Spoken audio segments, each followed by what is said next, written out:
Good morning, everyone. 6 weeks will begin the 2024 football season. For me, 33 years, and I'm still as excited as I was that first year that I was named the head football coach at Grand Valley State, when I clearly had no idea what I was getting into. But as we go into the 2024 season at LSU, we'll be celebrating 100 years of Tiger football, and we're excited about the things that we're going to be able to showcase this year. We feel like Tiger football has a great history and tradition. Our stadium has been refurbished to take advantage of the pageantry of Tiger Stadium, and I think it's going to be an exciting football venue for everyone. It's been a challenging season. A lot has gone on, as we know, with NIL and transfers, and the college football playoffs is certainly upon us now, and we're excited about that change that I think brings a new form of excitement, and in particular to our new conference. I want to welcome Texas and Oklahoma into the SEC, making this, in my opinion, the premier college football conference in the country. Deep and competitive, and certainly now an incredible challenge from top to bottom. And so when we talk about playoffs, you're certainly going to be seasoned playing in this conference week in and week out. I brought 3 of our players here today that I'm very proud of, and you'll get an opportunity to spend some time with today. Garrett Nussmeier, who is waited for his opportunity to be our starting quarterback. His persistence, his patience, his leadership. I'm excited to watch him lead our football team in 2024. Mason Taylor, our starting tight end since his freshman year when he caught the winning 2-point conversion against Alabama, has only been one of the most consistent players for our football team. He's been that both on and off the field. You know, it's hard sometimes when you're surrounded with 3 first-round draft picks to kind of get the notoriety and publicity, and I thought it was only fitting to bring him here today and get his due recognition for the kind of football player he's been for us over the past 2 years, and the expectations of him really being the kind of two-way player, both as a blocker and a pass receiver. And then Harold Perkins, who has been a mainstay for us as a playmaker on defense, going into his 3rd year. I'm excited to watch what he's able to bring, both at the inside linebacker position. I know Blake Baker's going to be able to move him around, but really why I brought him is I want you to see the man outside the jersey.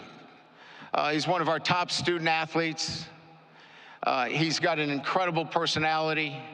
I think you're going to love getting a chance to meet Harold Perkins, the man, instead of just talking about Harold Perkins, the football player. So those are the players that you'll get a chance to meet today. The 2024 football team at LSU is one that, as we go into year 3, has been built on accountability and trust. But it's been built knowing that we have to be able to play much more balanced football. We had, obviously, a record-setting offense last year, but we didn't play to the standard that we needed to play at times defensively. And certainly that will be the goal this year, was to play the kind of offense and defense and special teams that complements each other. So the challenge this year for us going into the offseason was to make the kind of strides to bring our defense up to the standard necessary to play for a championship. And we feel like we've done that.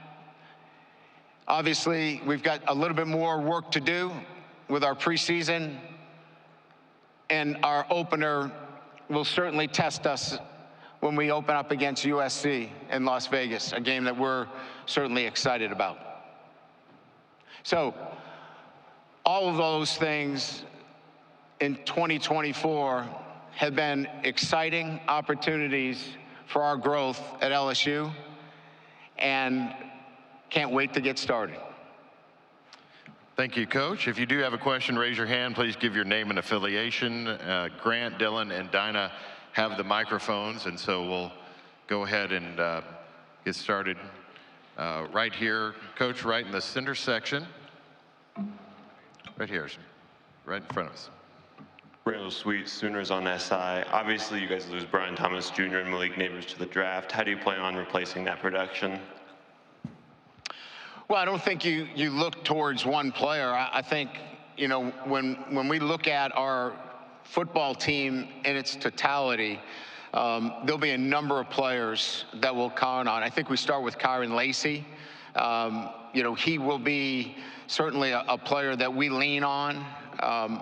But I think at the wide receiver position, you know, there's probably 6 to 8 players that will get the opportunity to contribute and make an impact. I think that's what I like about our receiving core more than anything else is the depth. I think we've got speed on the perimeter. Chris Hilton showed that in our bowl game against Wisconsin, his ability to track the ball down the field. I think we've got the ability to play inside out. At the slot receiver position, I think we've got great depth there. We brought in C.J. Daniels, I think will help us. Zion will help us transfer from Mississippi State. I think we brought in the right mix of players to give us the depth necessary inside and out to make up for that lost production. Coach, we'll go to the section in front of me, over to your left, about 3/4 of the way back. Joe Cook with Inside Texas. You had immediate success in the SEC during your first season. What do you think was one of the biggest keys into parlaying your success at Notre Dame into immediate conference title contention in year one? Well, clearly, being the #1 offense in the country was not good enough. I think you have to have much more balance. So the balance that we need is offensively and defensively, we've got to be able to complement each other. And we didn't do that last year. So what we're going to need is that complement on defense. We're going to have to play better defense this year. And I think we've made the necessary strides in the offseason to continue on that growth. So, again, complementary football, offense and defense, and I know that sounds like coach speak, but the numbers prove it out. You can't have the #1 offense in the country and not play the kind of defense necessary to get you to the next level. So, playing better defense, quite frankly. Coach, we're going to go over to our right in the right section. We're on the far side, to the right. Hey, Coach. Over here. Hey, Coach. What do you, Alex Dunlap, Orange Bloods. What was the sales pitch to Bo Davis, and what does he bring as an on-field coach and as a recruiter? You know, the sales pitch was certainly his opportunity, you know, to rebuild the pride and tradition of LSU's defensive line. There is a great and rich tradition of LSU football. And I think that had something to do with it. He wanted to be the architect of bringing that back. His ability to motivate, his ability to teach technique. He's demanding, never demeaning. He has an incredible experience with success. He's won national championships within the SEC. So players immediately identify with his success because it's real. And that carries on to the recruiting trail. You know, somebody that has done it, been there. And I think we're seeing that come to fruition, you know, early on in his tenure here at LSU. Coach, we'll go right in front of us, right in the front row. Ron, just to your left. Yeah, Brian, Ron Higgins, Shreveport Poacher Journal. You've had some big hits in the transfer portal, like Jade, and you've had some misses. This is your third recruiting class. What have you learned about the transfer portal since your first year, when you had to take a bunch of guys the first year to fill roster spots? What have you changed as far as philosophy? What have you learned? Well, you know, I think the transfer portal is what I always thought it would be, and that it can't be strictly need-based. If you're in the transfer portal for need-based, in other words, you're filling needs, you haven't done something right in the natural recruiting season. And last year it was need-based, and that's never a good situation when it comes to the development of your football program. I think you need to use the transfer portal to top off the tank, so to speak, right? That you can add to a particular position, and almost one that it's not needed but becomes a luxury. When you can get to that situation, I think that the transfer portal becomes an effective tool. But if it's strictly need-based, you're probably in for some rough seas. Coach, we're going to stay up front here, just a section over to your right here, second row to your right. Coach Kelly? To the right. There Yes, you sir. Middleton with Horns Illustrated. You talked about the success coming into the SEC, having a balanced offense and defense. Texas, when you look at them, you won't play them this season. When you look at them and what Sarkisian has done with that team, do they have that balance on offense and defense to be a top contender in the SEC and possibly even take the championship this season? I only watched them against Alabama because that was really the only game that, you know, from a recruiting standpoint, not a recruiting, but from an analysis standpoint, that we had a liked opponent that I needed to watch them. And in watching that game, they certainly had both offense and defense, the capabilities of competing for a championship. Now, each year brings, you know, players coming and going. I don't know what their losses were. I haven't researched their roster. But certainly if they lost some players, I know they lost some big players on the defensive line. I think it's always about how you replace. And so if you've recruited well and you can step in, if they've recruited well and they have guys to step in, Texas certainly has the ability to compete for an SEC championship. Coach, we'll go back over in front of the section in front of me, standing on the aisle, right here in the center. Coach, Chris Hummer with 24/7 Sports. What goes into placing somebody as positionally versatile as Harold Perkins, and how do you balance his long-term future in the NFL for what makes the most sense for your team? Well, I think first and foremost, you're looking at a player from his freshman year and what he can do before he's fully developed. So if you take him in his freshman year, and there are things that he can do to impact your team, but he's not fully developed yet, then you find a position for him that can impact immediately, knowing full well that he's not fully developed in all areas that allow him to play every down. And Harold might have been that as a freshman, where he was much more impactful as a pass rusher, as somebody that was a situational player, and quite frankly, he maybe got a reputation as that, but that's not who he is. He's an every down linebacker that can play inside and out, who has the ability to run, who can obviously rush the passer, but he can also tackle from, you know, sideline to sideline. And that's the developmental process that I think coaches have to be able to see what can he do right now versus what can he do as he develops, and then ultimately, what is his position as he moves to the next level.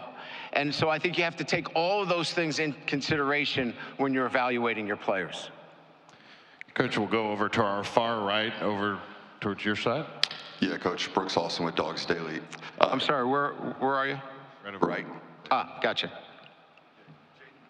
All right. Jaden and Garrett seem to be very different football players at the quarterback position. I'm curious if there is any common traits that all great quarterbacks might share, and if you see any of those in Garrett. Oh, there's certainly common traits. I think, the first one, certainly, if we're talking outside of the skill factor, right, the ability to throw the football, if you talk about just from the neck up, the ability to certainly translate. In other words, take the offense, take the things that are taught in the classroom and be able to translate those things to the field. That was one of Jaden Daniels' best assets. You could watch it, you could talk about it, he could recite it, you could be in a meeting and you would walk out of that meeting, you go, amazing. His recall, his ability to go through all the progressions, his ability to know everything in terms of blitz protection, and then in a game, he could do it. That gift, that ability is what makes the great quarterbacks great. And Garrett's been able to do that as well. Now he's got to go do it in the games like Jaden did, but that's the first thing we look for, is the ability to take it from the meetings, take it from the film study, take it from the walkthroughs, take it from the practice, and apply it to the games. Real time. And I believe Garrett will be able to do that as well. Coach, we'll go straight down that center aisle on the near, just right here on the end. Coach, Emily Grace McWhorter from the next round. What has the defense progression been from spring football until now under Blake Baker? Well, look, scheme aside, I think everybody has, their flavor of what the scheme, looks like. And Blake certainly has an established comfort level in a particular scheme. But it's relationships. It's getting players excited about stepping on the field. It's about players truly wanting to be part of those 11 guys, running, hitting, being part of that unit. And Blake's ability to orchestrate that, to bring that together, is what's been the piece that is really evident. Okay, we're going to go over to the section on the right, on the aisle, over to your right, Coach. There's Ralph. Hey, Brian, good morning. Ralph Russo from the Associated Press. I know at LSU, expectations are always very high. You come in the first year after taking a team with 39 scholarship players, and I think it's fair to say you maybe exceeded some expectations. Builds up big expectations for last year, and there was a perception that you didn't quite hit those expectations. In the real world, in year 3, how do you view the progression to get to now? Do you feel like the expectations were too high last year? And again, how does the build look in year 3, knowing where you came from? The easiest way for me to answer the question is that I don't deal in expectations. I deal within a process of how we do things on a day-to-day basis, and I know that's not the answer you want, Ralph. So we don't deal on a day-to-day basis with those expectations as much as, are we doing the things necessary that allows us to stick with our process? Because we're not about the results as much as, are we making progress towards our ultimate goals? And our mission is certainly to win championships. And I get how we get to that conclusion. We didn't win a championship. We're in year 3. This is the most accountable this group has been. There's trust within the group. This will be the deepest team that we've had. So I don't know what that's going to be relative to the expectations. All I can do is continue to work towards what our process is, and then whatever those outcomes are going to be evaluated externally, and I don't control those. I control what our process is and how we go to work every day. And I can tell you, in year 3, I've had really good success with getting our football team to be the most accountable, the most trusting team that I've had here at LSU. And that's usually been pretty good at my other stops. Coach will go right in front of me, my podium here, Eric, right here on the aisle. Good morning, Coach. Eric Bailey with the Tulsa World. Just want to get your thoughts on Oklahoma's addition to the SEC and Brent Venables' job in his first year building that program. I think what I was really impressed with Coach Venables' job was just the bounce back and the ability to overcome some adversity. Certainly, as a first-time head coach, having some adversity and really learning on the job and coming back and having an outstanding season this past season. I think, they've got a great quarterback. I just think they're another outstanding football team with a great history and tradition. I got the privilege of playing them, a few times when I was at Notre Dame, and it's a great atmosphere. I played them when I was at Cincinnati. So, I think it's just a great tradition, great program, and I think Coach has done a great job of really, I think, on the job, really adjusting to being the head guy, and I think he's done a terrific job.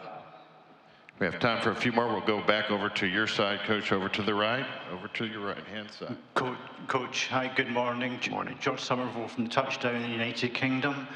You coached in Ireland with Notre Dame in 2012 and planned to go back in 2020.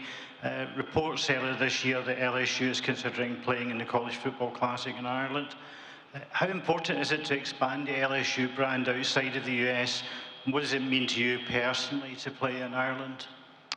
Well, as an Irish Catholic and somebody that loves to go to Ireland, not to just be at the Temple Bar, but to be in Ireland and the history and the culture of Ireland. I just think from our brand, we've done such a great job with the LSU brand throughout the country. I think the next step for us is international, and I felt the travel there is so clean and easy.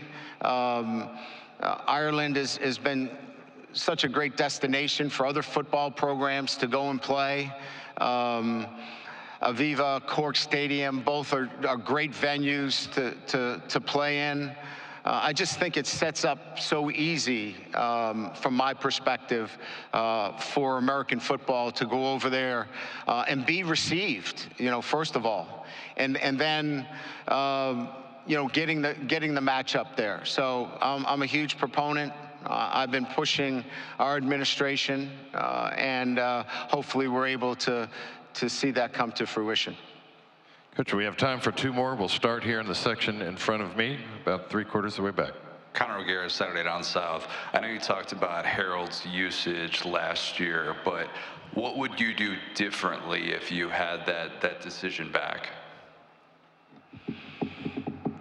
We would have tied him down and made him eat more. We had an issue relative to his weight gain, and we didn't feel like, that it really was his best position to be inside. And I just felt like we were still in the developmental process with Harold. And, he's, like I said, you'll see him today. He's over 220 pounds. He's physically strong enough to handle the rigors of inside and out. But I just felt like we were needing to put him in the best position possible to succeed. And now where he's physically in a position and he's matured, he now is able to be in more than one position. Coach, we'll take one final question directly in front of me. Bob? I'm glad Kevin saved the best for last. Brian, you mentioned Garrett at the start and the patience. That's not in great supply these days, especially with quarterbacks. What about him do you think allowed him to stick around, wait his turn, and then he had such a good bowl game? How does that play into this season? Yeah, I think it's a great question. I think coming from a football family, you know, his dad being in the business, you know, I think in many ways, you know, not chasing something that you didn't know about, where you knew where you were and you knew your opportunity was going to be coming, and you were going to get that opportunity at a place that you wanted to be. And I think, you know, being brought up in a football family and seeing the adverse effects if you're chasing something that you don't know, I think helped him in his decision-making process. I think he saw that we are going to develop our quarterbacks at LSU, and that we clearly have developed our quarterbacks, and that he would continue to develop while he was in a backup position. And so I think those played a huge role, and now he's got the keys to the car, and I couldn't be more happy for him and for our football program that he's leading us. Coach Kelly, thank you for your time this morning. Thank you very much.